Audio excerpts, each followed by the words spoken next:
the National Weather Service alarm tone. During potentially dangerous weather situations, specially equipped receivers are automatically activated to warn of the impending hazard.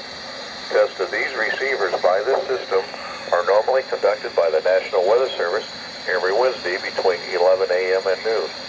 When there is a threat of or existing severe weather in the area on Wednesday, the test will be postponed until the next available good weather day.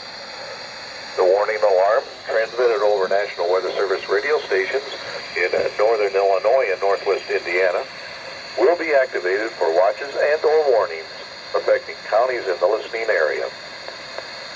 Reception of this broadcast and the alarm tone will vary at any given location.